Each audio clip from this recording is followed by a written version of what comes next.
Let's just give a couple of more minutes to other people to join, and then we can start. Meanwhile, maybe we can have quick introduction since it's a tight group. Pankaj, you wanna go first? Hi, my name is Pankaj. I am from Air India Foundation. Okay. So, All right. Cool. Welcome, Pankaj. Surya, you wanna go next?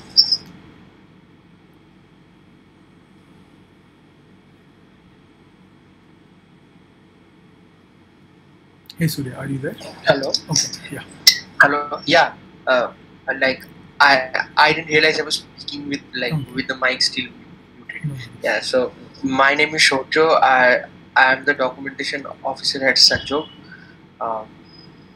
and like the one of the main reasons why I have registered for this session today is to know how to like integrate WhatsApp as a mode of communication that is stated in like the Google form. Okay. Okay. Uh, Great. Suchitra, you wanna go next?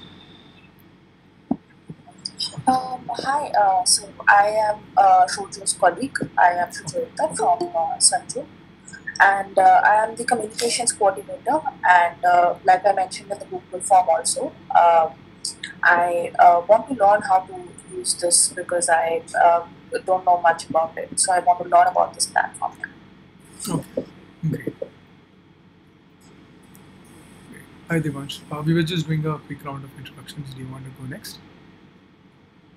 Yeah, sure, I'll go next. So my name is Devansh and I run a citizen journalism platform in Central India.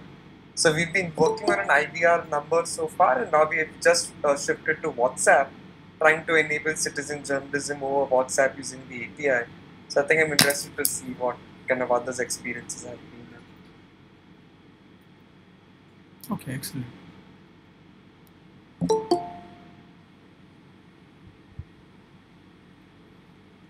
Hello, Aditi.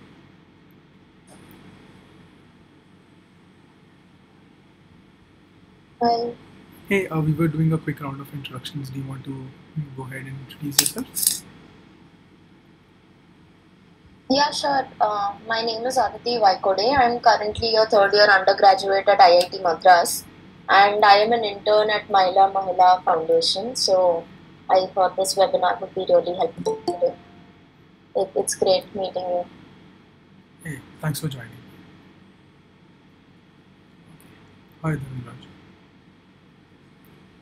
Okay, Dhanraj, we were just doing a quick round of introductions. Do you want to introduce yourself, and then maybe we can start? Yeah, sure. My name is Dharmaraj. I work with an organization called India Welfare Trust.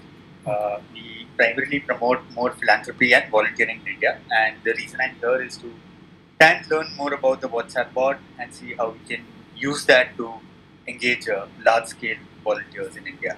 Thanks for organizing this. Okay, thanks for joining in. Okay, so we can get started, and other people can join in between. So welcome everybody. Yeah, as you've already identified, so we'll be talking about the WhatsApp chatbot, and let me begin by giving you a quick context of WhatsApp and WhatsApp Business API. So basically, now India has over 400 million plus WhatsApp users, right? And because of this really wide penetration, sometime back, WhatsApp also launched another product, which was WhatsApp Business API. So what you could do with WhatsApp Business API was interact with. It gave basically businesses the opportunity to interact with all of these users and build really cool, tools and softwares on top of WhatsApp Business API. You could integrate it with your own platforms, and you could do a bunch of customizations based on WhatsApp Business API using WhatsApp Business API. So you could interact with those people who were using WhatsApp as an application on their phones, but you would be interacting as the business. So think of so what happens is now when you get a number, when you get a phone number, and most of you might be aware of this, but when you get a phone number, the end users that you're talking to talk to you, the business, like they're talking to any other family or friend, right? But think of a business interacting with, or NGO interacting with, thousands or even 10,000 millions of friends and family members. It will be quite a nightmare to manage manually. Which is where building using these tools, using automations and advanced technologies can help you interact with a really large number of people using WhatsApp Business API. Now, WhatsApp Business API is really a raw form of technology which allows you to integrate into softwares, um, and WhatsApp Business API is also a commercial product, which is where basically each of the messages that you send or receive costs you. And it comes with a lot of other rules and regulations, which make it a good option to interact as well. Because then, with all these rules and regulations, becomes like it's a customer focused product.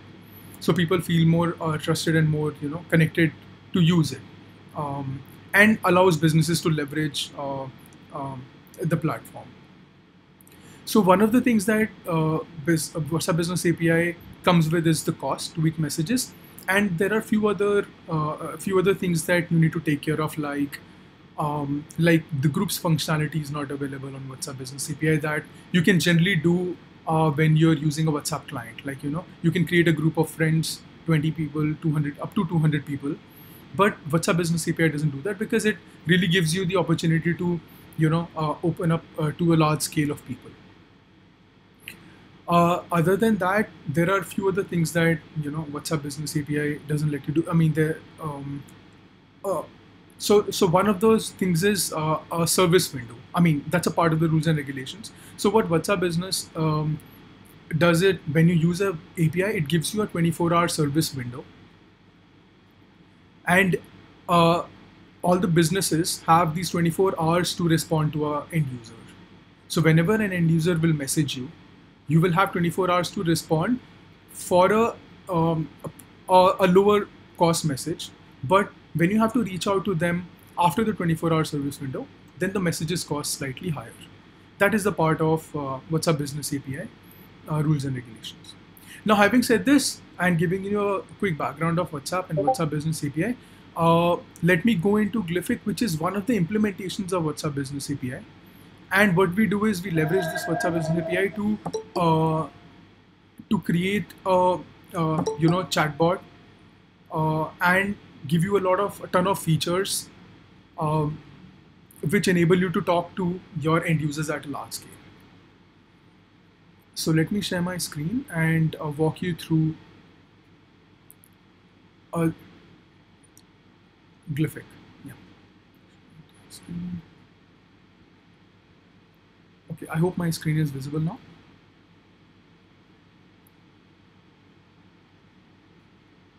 Mohit, is my screen visible? Yes. Okay, great. So let me begin by walking you through one of the examples of an NGO that recently used WhatsApp chatbot running on Glyphic. So Vulu is a chatbot that was created by VUnlearn, and they ran their chatbot for a month as a pilot to test out how they would interact with the children for their programs. And they sent their number to 1,200 children. They exchanged 1.5 lakh messages. Now the whole program was driven around overcoming gender and mental health issues among adolescents from 14 to 17-year-olds. So these children tended to have WhatsApp access, right? So VUnlearn could reach out to them and interact with them and send them content material, which is this is basically a screen for showing you what the automated messages were set up like. So they would deliver pieces of content every day for about 2 weeks to these students on various topics like bullying, gender stereotype negotiation. So these were mostly YouTube videos, but they would also have these series of questions, and it was all automated. So as soon as a student would message their chatbot, they would start, they would come into this conversation flow, which was all automated. So they would begin by answering a few questions just to get into the rhythm, and then they would get this content material every day, and then based on this content material they would answer a few questions so that they could test their learning, and VUnlearn could identify how much of a change they could make. Let's take a quick look at what the chatbot looked like. So it's a short clip, and this will show you this will show you an end user interacting with their chatbot. So this is the first message. This is a message I received from WhatsApp chatbot Vulu, and so as you can see, it asked me to enter my name, and then as soon as I enter my name, I give my introduction, I get this video from them, which is the first content material. I can play the video, learn through the course material, interact with it, and then I can continue with the conversation. So each message had, so here they're saying, here's an interactive video, that will tell you how you can be friends with me, and then I need to respond to it to keep moving forward.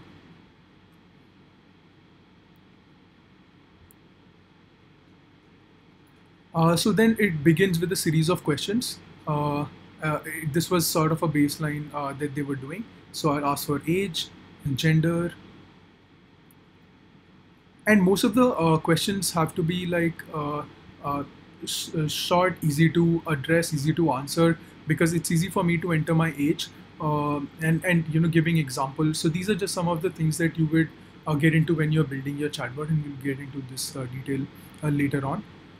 But one of the good ways to use WhatsApp chatbot is to have a menu-driven system. So if you ask what is your gender, and if you ask people to type freeform like boy, girl, they may make some spelling mistake.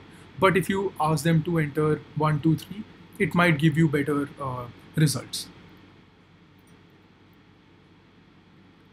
And sometimes you will have to keep it freeform because you want that data, like location they're from.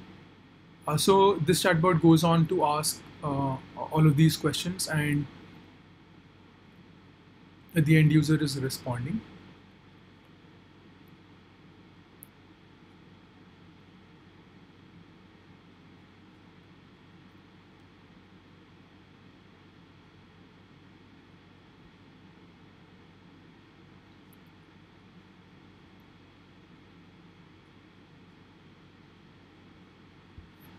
Okay.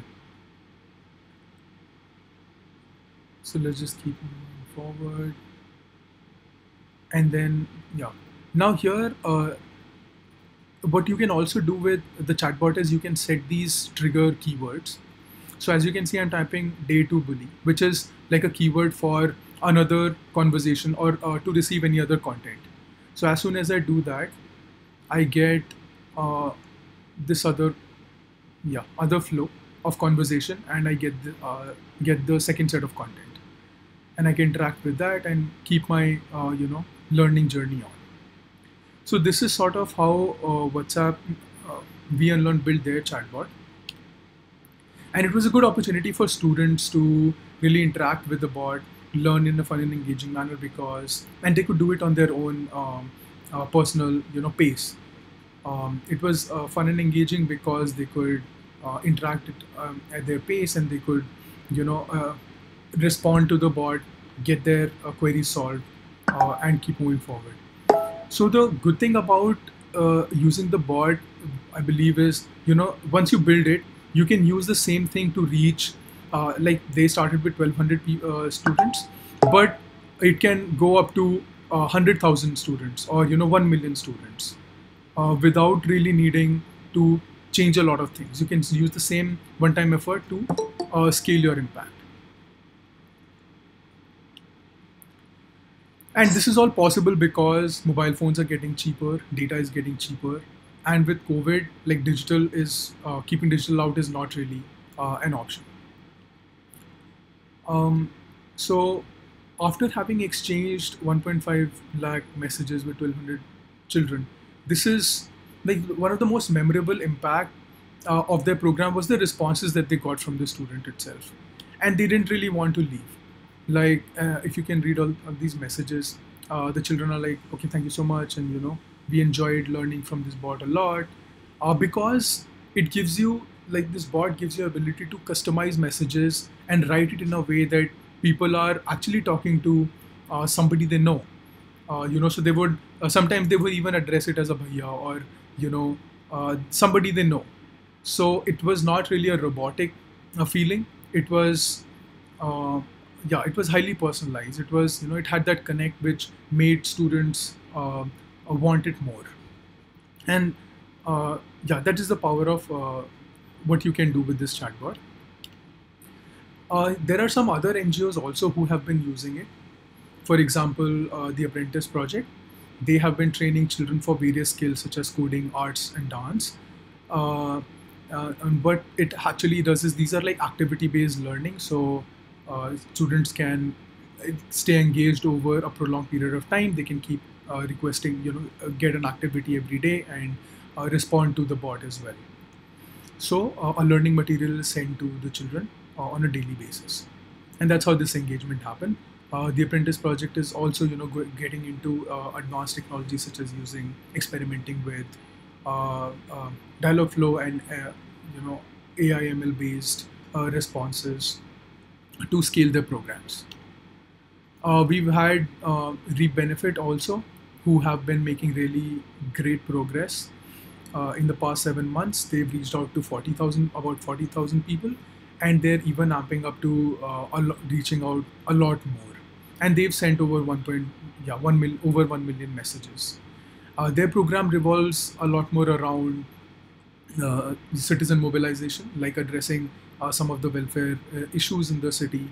They recently also launched a COVID chatbot to help patients and COVID affected families to get the right services and information at the right time. So all of these initiatives really leverage the latest technologies to connect with the beneficiary and continue running their program. The benefits of Glyphic seem evident. It's you get to launch your organization chatbot in a few simple steps, and there's really, like, the good thing about this is it's a quick to run with it and test it out, sample it, and you don't have to take the really long step of building your own chatbots from scratch. You have a base. You just need to create your programs and launch your programs on the chatbot, and and based on your learnings, iterate the program and make it better and make it more impactful. So what Glyphic allows you to do is, in very quick, simple steps, launch your bot really quickly, and test your hypotheses and programs. You can gather these success stories at fingertips, because all of these chats, all of these success stories, all of the people you helped are right there. All the data is with you. All the conversations are with you. And like, the VLearn team collected the stories of how they helped the students. You can do the same thing, and not just the images or images of the conversations, but you can also measure the impact. You can ask during those conversations, you can see whether you led to some behavioral change. You can measure all of those things as well, and which is also my next point. So you can measure the reach, you can measure the impact, you can measure the behavior change as well. All the data points you can collect from the conversation itself. So this gives you like a really holistic, integrated platform to run all of these functions. And WhatsApp is, this is the time. It's really rising up, and because of the way the WhatsApp application is modeled, it has affected less how SMS is like overcrowded and everything. WhatsApp is sort of going there, but then there are so many ways to control and make your message reach the beneficiaries. Also, like for a lot of beneficiaries in the vulnerable communities, WhatsApp may even be their medium or the source of internet for them. So without letting people download new applications, you can reach out to them where they are. and be a part of like their contact, and you can send them the messages. Glyphic also comes with like a no code. We provide the user interface where you don't really have to code at all. You have complete like UI to build your conversations and do most of the things without having to code at all. So it allows you to like onboard your team, onboard your staff members without worrying about the learning curve onto the platform. And then you get to scale your impact. Starting, you test out with a few hundred users, and then you scale it to thousands and 10,000 people. So how do you exactly use Glyphic? Most of you have identified that there are these scope and opportunities to interact with your beneficiaries digitally. Anything upward of 500 thousands of people, you can, wherever you see that there is an interaction happening, and doing it manually is a challenge. There is a scope to automate things. You can use Glyphic there. And these are some of the key use cases. For example, if you want to deliver content in education at home programs, if you want to empower teachers, and I think some of us in the group wanted to do that as well. So if you want to empower teachers, if you want your audience to consume content at their pace, you can build those conversations, you can set it up, rather than keeping it on all different formats and different platforms. You can build it on WhatsApp. It reduces the human effort, of course. If there are repeat questions, if there are FAQs that you need to answer over and over, then they can all be planned on a chatbot, and you don't really have to manage them manually. Then you can also conduct short surveys. You can ask them questions. Generally, like a lot of the organizations in the past had to build their own custom applications to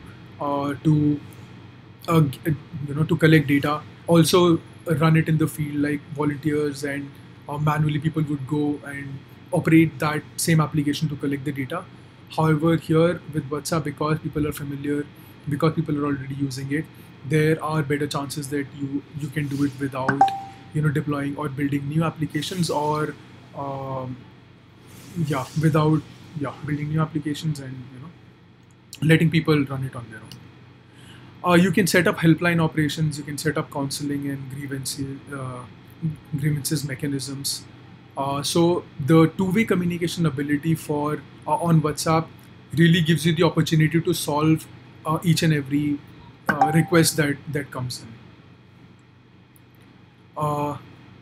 Just give me a minute. Okay, so this because with SMSs and IVRs, the method generally happens is that it's a one-way mechanism, and you don't really get to know how people are responding, or what their responses, how they're taking it. So here, feedback collection and really getting to know whether you were able to resolve gets much more efficient and better. Then you can integrate it with your CRMs or any other platform that you might have been using or have built over time. So Glyphic enables you to chat with a large number of your beneficiaries, and the conversation, what it allows you to do is basically have conversations that are very personal and specific, like I mentioned earlier. It can be modeled to collect data. It can be targeted for awareness, education, and training. So these are just some of the opportunities that Glyphic gives you to do. And it can also trigger behavior change. Now, let's go into quick features. What are available to you from WhatsApp Business API. So you can connect with. Abhishek, you want to take a break for questions, please? Okay, yeah, sure. Let's do that. Abhishek, you just want to look at the messages and ask people for questions or anything? Okay, are there any questions that we need to resolve now? Okay, let's look at this one. Where does all the engagement data get stored? So we have integrations with BigQuery, and all of the data points and messages get stored. So I have a quick link open here, so you can see. Okay, so this is the BigQuery application. and you can see all the messages, all the contacts, and all the data stored here.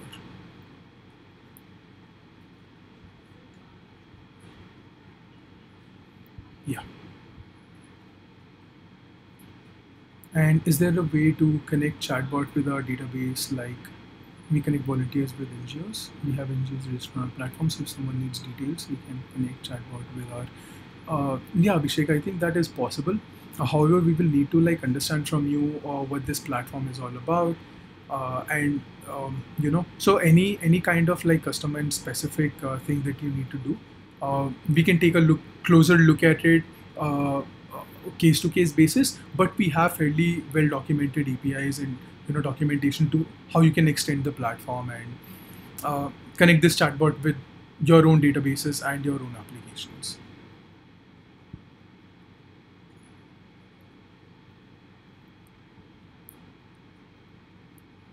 Okay, does that help?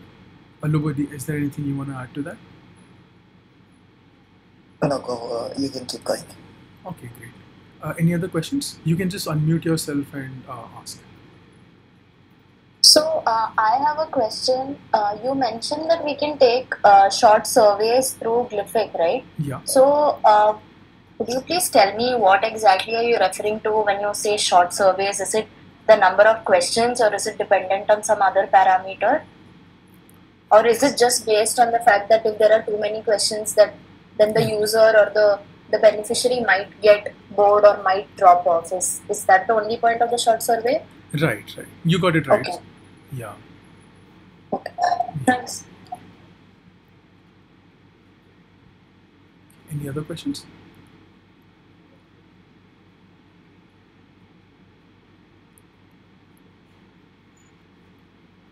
Hi, Abhishek. I have one question. So, other than BigQuery, where we can get this all data of survey? So, is there any option to get this data in Excel or spreadsheets? Okay. Yeah. So, Laymen also understand these platforms. Right. So you can actually export. So BigQuery also gives you opportunity to export it in Excels and CSV formats, any other format you need. So this gets integrated with BigQuery, and then you can export data from here and perform your functions. If you have any other databases, then you can do also. But I think your question is more of generating it in Excel, right? Yes. So that is possible. Yeah, you can just export, select all the select the tables and select the information, and then export it in Excel, and then you can collate it the way you like. Yeah.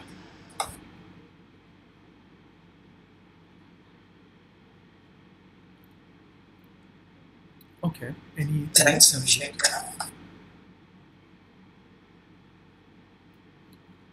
Cool. Any other questions, or should we move along?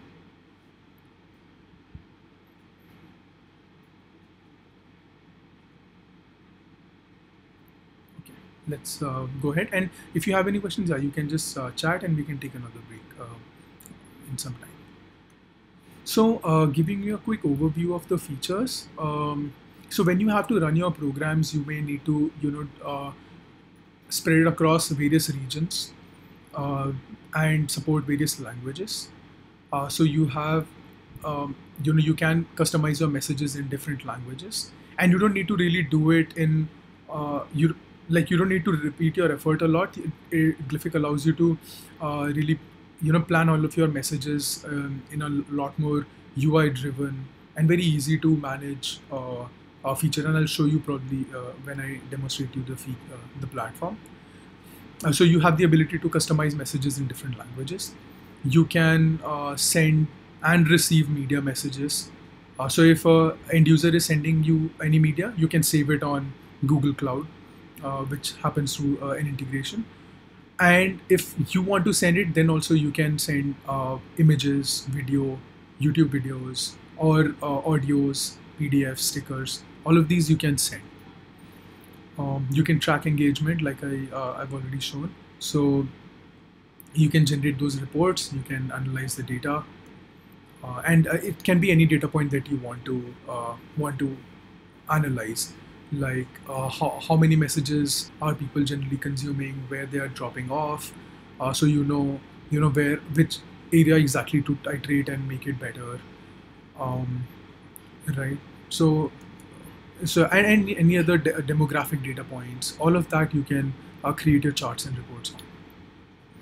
You can also send messages in a batch. So we have something called collections in Glyphic, where you can create a batch of contacts based on similar interest. So if somebody wants to, if somebody is interested in coding exercises versus somebody interested in dance or arts exercises, then you can put them in these batches and then send them content based on their areas of interest. Or it could be geographical. So if there's a belonging to Punjab or AP or Maharashtra, then you can put them in different batches and send them programs or messages that are particular to them. All the data belongs to you, like I've shown you BigQuery or Excel format. You can get all of the data. Anything that happens on in the conversation, you can extract it and export. You can give access to team members and partners, so you can onboard any number of staff members. So if you have teachers that you'd like to interact with the students you've onboarded, or if you have any other staff members who you'd like to give access to interact with, you can give access to them. And you can also give relevant access. For example, if you just want them to interact with the students, then you can make them the staff. If you want them to be able to customize and create your flows, conversations also, or modify settings, then you can give them that setting also. And then there are advanced searches, because once your conversation goes to thousands and 10,000 people, then you want to have the ability to filter and sort them, and again group them and create batches. You also have SaaS and self-hosting options. We'll get into the pricing in some time, but you have both of these options. What's not available is SMS and IVR and the group functionality, because WhatsApp Business API doesn't provide that. Okay, so let's quickly go over why Glyphic. One, because it has been thought of for the non-profit sector. It comes from a rich background of knowing and working with non-profits. So and focused on solving their problems. It is open source. It is community driven. So we have built so far all the NGOs who are connected with us, or the NGO partners. They're all on the Discord channel, or which is our communication channel, where they ask their queries. They can learn from each other. They connect with if there is something that to be learned, they can reach out to them, or we build case studies and examples that they have done, best practices that they adopt, so that you can also learn from those. That's the power of open source and community and building it for the non-profit sector. So we are the costs are minimal, and we keep it to running the operations for you. And the platform is user friendly, so onboarding new team members or building it yourself is easy to do. Now let's get into the pricing bit. So there are two components to pricing. Like I told you earlier, WhatsApp Business API is a commercial product, and for each message there is a charge. For us, the WhatsApp Business API service provider is Gupshup, and for each message that you send, it costs you. So basically, like I mentioned earlier, there is a 24-hour service window. So within that service window, if you are exchanging the message, then the messages cost you 7.5 paisa per message. And this service window, of course, extends as soon as it's from the last message that a user sent. So if a user sent you message at 4 p.m., so then you have next day 4 p.m. till to message for this cost. But if they message you at 5 p.m., then the window keeps increasing. So 24 hours are available from the last time the person messaged you. And then, but if the window closes and the person has not responded to you, as it may happen in some cases, that 24 hours have elapsed and they haven't responded to you, then you can still get back to them to nudge them, hey, are you still interested in the program, and or this is the activity that you were supposed to do, right? So for those nudge messages, it costs a bit extra, and it costs a bit more, which is 35 paisa per message. And then the second component to pricing is helping you support or run the platform itself, which is mostly the hosting and server management. And there the monthly cost is 7,500, and there's a one-time setup fee of 15,000 rupees, which is mostly helping you set up any consulting that you need, sending messages up to 250k, or onboarding up to 10 users. So these are some of the things that you get, and you can plan and based on the number. So for example, if you're talking to 1,000 end users and you're sending 40 messages, session messages in a month, and 10 nudge messages, then your cost is 40,000 times 0.075, and which is comes to 6,800 rupees for the messaging cost, and your total monthly cost is messaging plus the SaaS, which is 14,300. Here also for higher messaging calling. So if you are planning to reach up to million messages a month or so, then we also have an agreement with Gupshup to cap your charges at 750 US dollars, so that anything that you send after 750k messages is free to you, other than the HSM messages, which you need to pay for at the WhatsApp pricing. And similarly for Glyphic, if your usage is increasing a lot more, you're reaching out to say upwards of 100,000 people, then also we have a cap of $750 for the monthly charges as well. Okay, now let's take a quick look at the Glyphic platform. All right, so I'll just walk you through it. Log into the platform and give you a quick demo. I hope you're doing okay on the time, Mohit Lobo, and everybody. Yeah.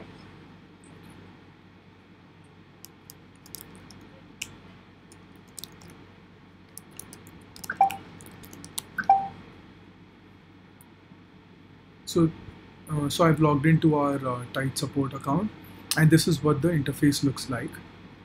Now all of your conversations are here. So as you can see, somebody just messaged us on our chatbot, and anybody who has interacted with us in the past will show up here. And similarly for you, whoever, all of your so far 100 people have talked to us, because like we've just put it up on the website, and whoever clicks on that link, they reach out here and they message us. And for you it can be a lot more, but all of your conversations will show here. Let me, yeah, and if you want to like manually interact with them, then you can just type in a message here, hi users Abhishek, or so and so forth, and send them the message, similar to how you would do on let's say WhatsApp client. But that is more of manual thing. But let's go into how you would set up an automated conversation flow. So we're calling it flows, and what I'll show you, new contact. So what you need to essentially think about is how the experience will be, or what kind of conversation flows will be the first time a conversation is coming, or if they've gone through a conversation, then how will the interaction keep going on for them. So for any new contact that messages us, how we take them is, so what we did was, first we thought about what the conversation is going to be like, what we are estimating, or what we are approximately how we are creating the conversation. So what we did was, as soon as they come in, we ask for which language do you prefer, and then we ask them, we have a registration flow. So let me go into language flow and give you a sense of. So each conversation that you build is essentially sending message and receiving a response. That's it. And it's just connecting blocks.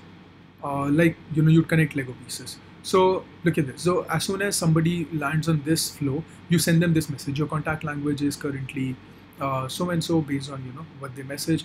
And if you want to continue talking in that language, send us 1 for Hindi or 2 for English. And then based on their response, we just take them to wait for response, which is the time where we check for what user is responding. And then we can customize it all on UI, saying if the, because we had set, send one for Hindi and send two for English. What we did was, if the response has a number equal to 1, then we categorize them as Hindi, and if the response is equal to 2, then we do English, and we save their response in language and we mark OK. Now what we have the option to do is, and this is where the personalized and guided conversation happens. So if somebody selects Hindi, we can save their language in as Hindi and then continue them on the conversation path. And if they say English, then we continue them on another path. I mean, this is mostly for getting the language option. However, managing languages is you don't have to create different flows to support languages. You can just do it all in the same flow. So in this flow, what you did was you did a very simple conversation which was asking for a user's response, and save it in your database so that you know what their preference for language is.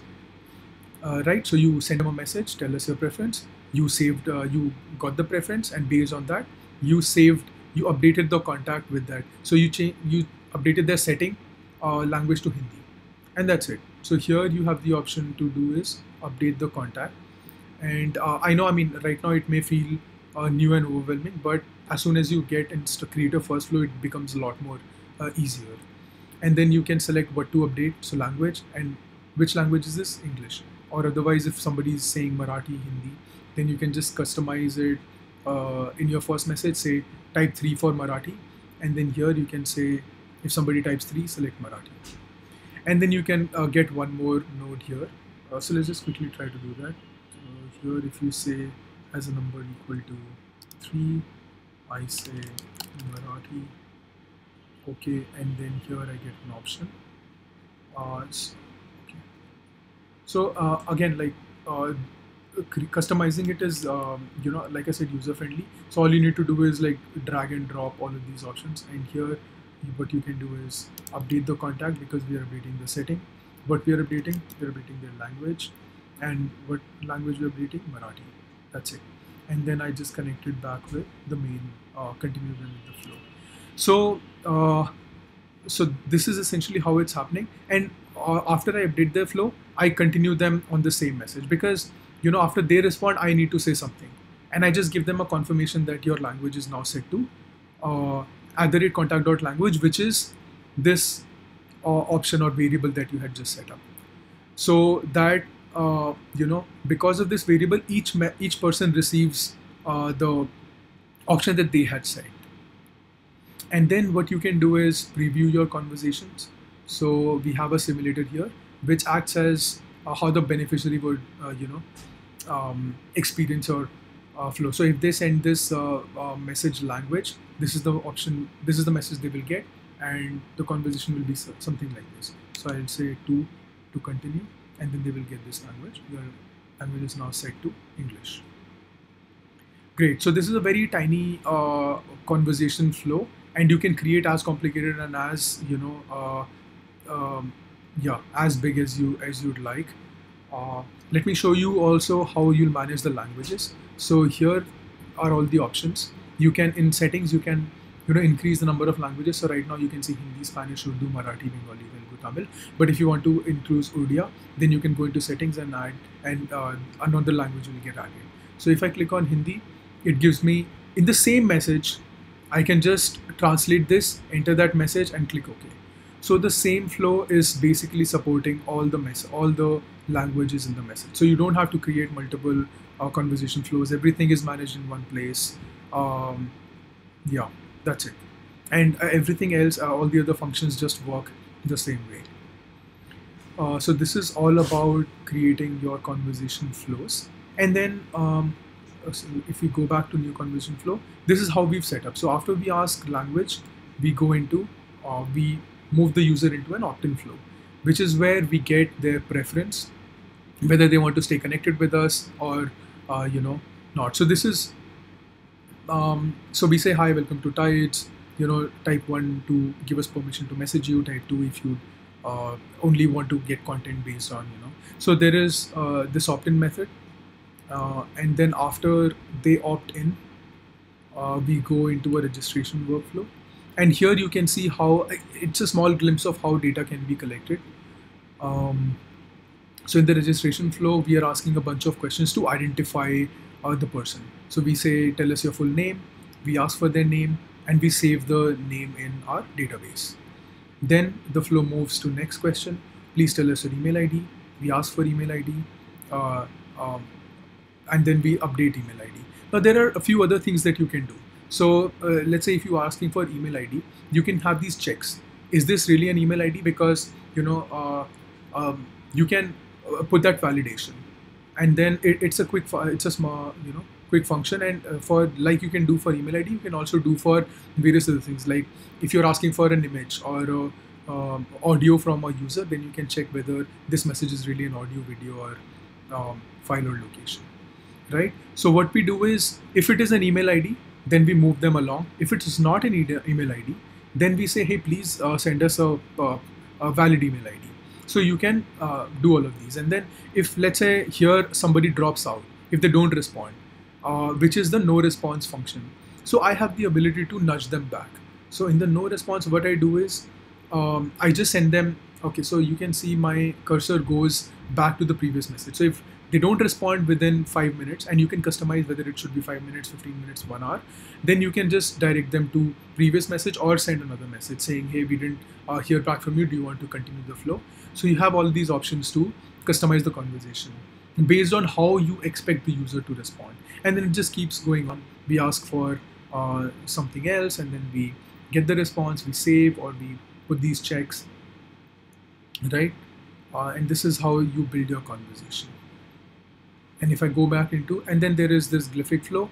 So we have, what we've done is we've created this one main new contact, like it's a spine of a flow, and there are these branches into different conversations, which gives us ability to manage our conversations a lot more. And you can also see, like, 288 people entered, 288 people entered here, but then only 210 followed through, and then only 20 people followed through. So probably what we need to do is go back into registration flow and see why people are not moving from here to here, if that is really one of the goals that I want to solve, right? So yeah, and all this information, like I showed you earlier, then gets captured in your BigQuery databases, in contacts, flows, messages, and you can query, you can export in Excel, you can do all of that. And then you can also link it to Data Studio, so that you can create these custom charts. And so like what we've done is we've created these charts to see how many people are messaging, how many people are using the bot, what is the inbound messaging versus outbound messages, how are NGOs using it, and your metrics can be very different. Like your what you want to understand from the entire data can be very, very different.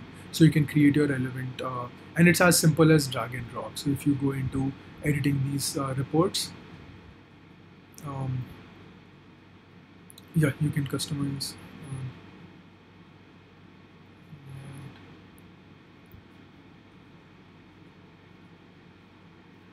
So here you can select the data point, and you can select the fields, and then you can build your charts. Okay, so this was, and there is a lot of other functionalities also, and so let's give 10 minutes for question and answer. But just to give you a brief overview, we have something called triggers, which is time-based messaging. So you can schedule messages, like if you want to send a message every Saturday or every day in a week, and then skip some days. So you can create triggers based on that. Then you can save these searches. So if you create a set of criteria, like your contact is managed by a certain staff, if they message you between a certain range, then you can create this search and save it so that you can access those people at any time. Then we also have something called speed send. So let's say you find yourself typing the same message again and again to send manual message to somebody. You can save it at once and then access it from chat screen. So for example, here all of your saved message will be, for example, if it's a generic follow-up, you just need to do this and send. So you don't need to type the same message again and again. Then in staff management, you can see all of your contacts or all of your staff people who have been onboarded, and you can edit and give them relevant access. So whether you want to make them admin, manager, or remove their access altogether, you can do all of that. You can also submit your template messages right here, HSM template messages to WhatsApp. So you can select your language, message title. So just fill out this form and add buttons to it.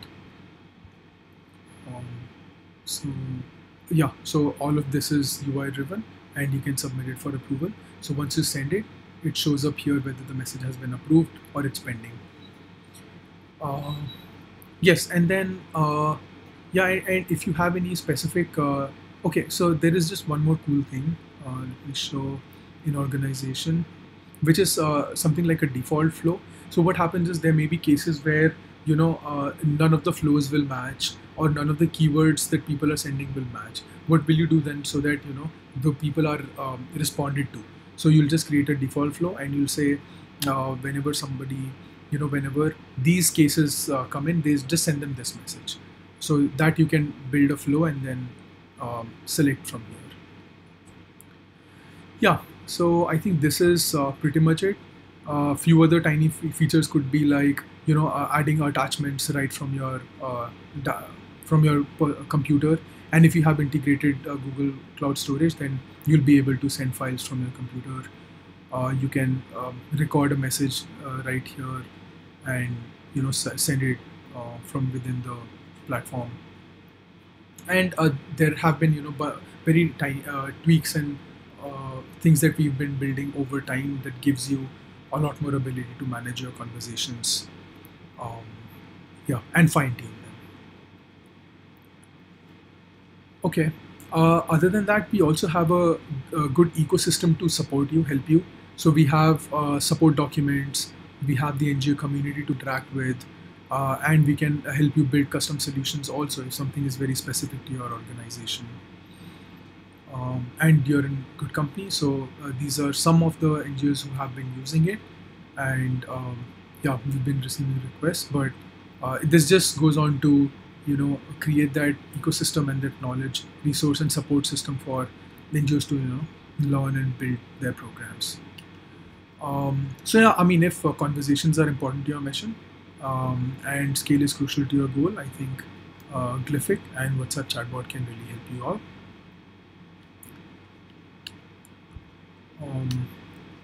There were just some of these form entries that we got, so I can take these up really quickly. For example, we, in interest from somebody had also mentioned that they're getting to start counseling services. So how they can do it over WhatsApp. So some of the very broad steps would be getting a phone number to set up these counseling services. Identify your menu system or the conversation flow, like how would you want the users to interact for these counseling services. Press 1 for option 1, press 2 for option 2, press 3 to talk to our counselor, things like that. And then once you've identified your conversation flow and menu system, then you can build it on Glyphic and launch your phone number and make it available for your beneficiaries to message you. Then test it with 30-50 people so that you get a hang of how people are responding, because how we hypothesize or how we think about it may be very different from how people actually end up using it. So you identify those spots and areas that give you ability to improve the program, and then you scale it to thousands of people. So which is also the point where you iterate it and you get the max results and you scale it. So these are just some of the broad steps, but we have good documentations to help you through the setup process, or to help you build these menu systems, sample documents to see what other NGOs have done, and so on and so forth. There was this other interest where somebody said how they want to maximize data collection and analysis with WhatsApp. So here I would like you to think about, what is this format of data? Is it text based? Is it objective based? Like I showed you, is it menu driven? So how would you really put this data collection? How would you define or create this data collection method? Then you can integrate your charts with BigQuery. You can plot the charts on Data Studio, or if you are more comfortable with Excel sheet, then you can download and create it that way. And then again, iterate your questions, see where people are giving you the right data, which data points are not really impactful, so that you can revise those flows and improve the program. The third case, and most of the cases were sort of in similar lines, so I just identified these three which we could talk about. So this was about creating a direct program implementation, making the content available for easier use for educators. So here you again need to same as previous messages, previous methods, but you also need to think about move those content, all of the content that you want to make it available for educators. You want to move it to a message format, which is easy to consume, quick to read. So how would it look in a message? So format it, create that repository, create the menu system. Is it multi-level menu, for example, for broad, high-level English, mathematics, social science, do this, and then once you go into English, then there may be sub-menus. So just think about that message format or the menu system, and then track the usage, improve engagement, and keep moving program forward. Yeah, Abhishek, do you want to take some questions? Yeah, I'm done Okay. as well. So we can move into questions. So if you have an idea, if you want to, you can just send us a brief of your requirement. Like just if you can create a paragraph, bullet points of this is what we are looking for and expecting from our program. Then and you can write it to us at info@glyphic.org, and we'll be able to take it forward. Great. Now we can move into any other questions that people might have.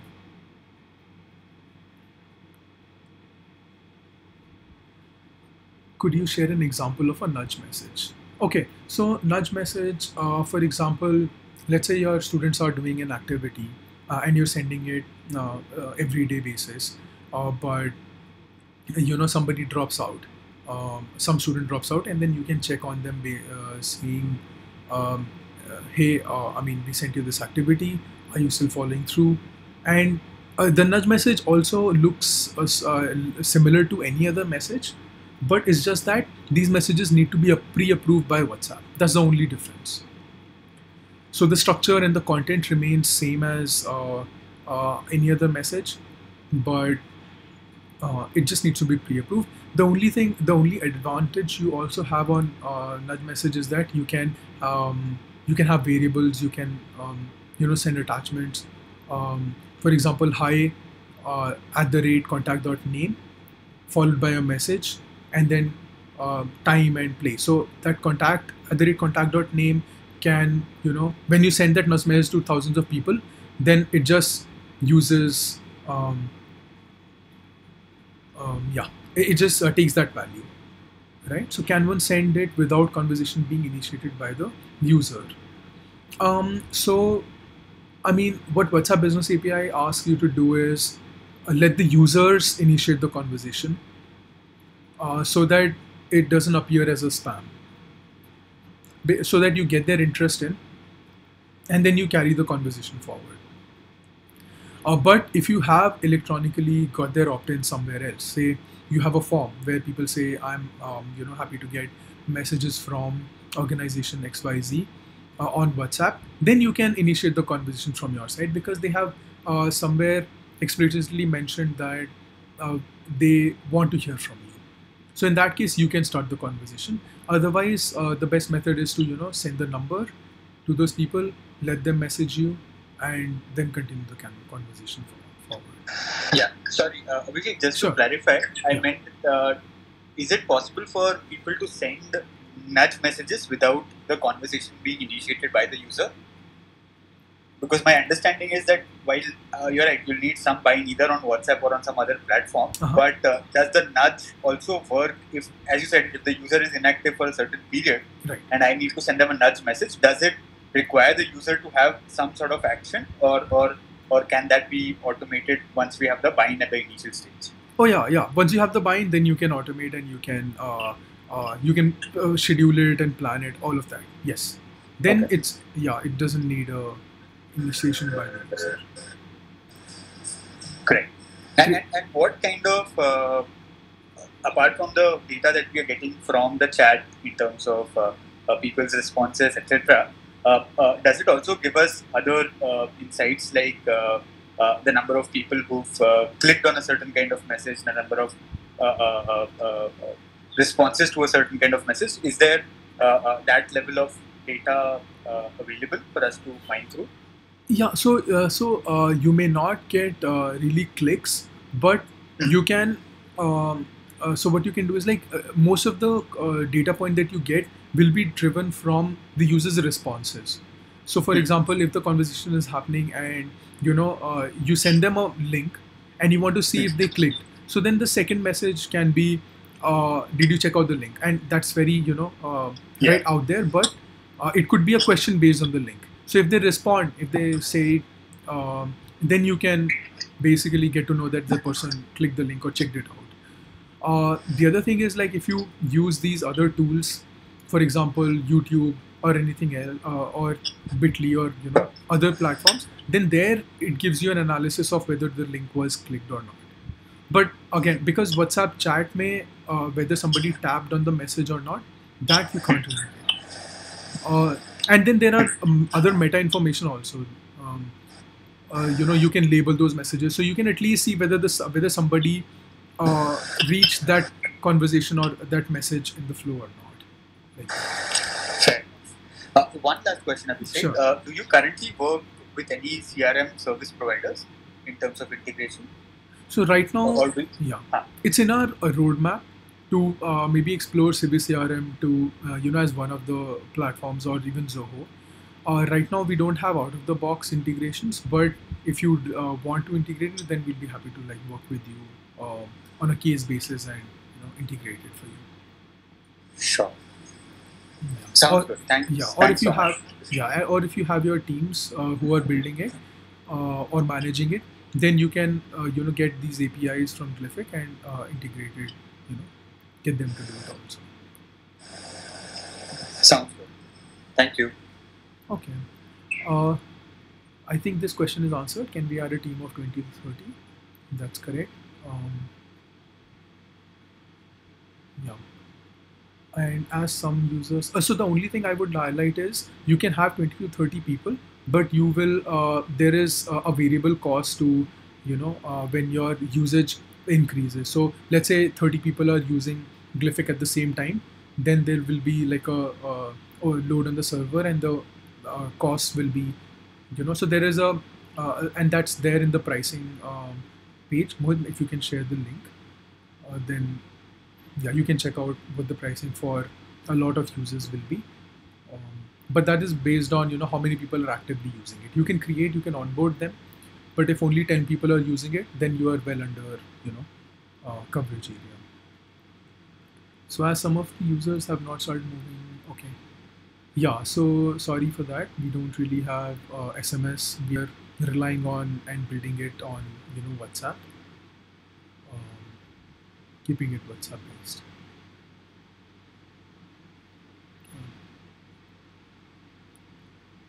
Any other questions?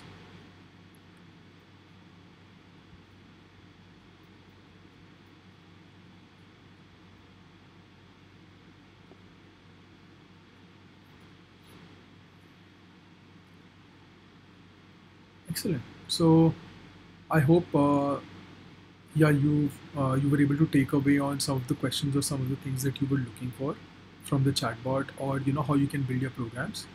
If you have any other questions anywhere, just ping us, email us, or message us on Discord. You can also enter the email ID. Hey, thanks, Dharam. We'll be looking forward to hear from you. info@glyphic.org. You can just message us there, and we'll be able to take you forward. Or you can also message us on WhatsApp number, which is there on the website. It says it has a button called Message Us, and we can interact with you there. All right, thank you all for being here. Thank you all for patiently listening through, and being a great audience. And yeah, I mean, if you have anything else, we can take it up or wrap up the session. Thanks, Abhishek. All right, talk to you later on. Bye. Thank you, Abhishek. Bye. You're welcome. Thank you.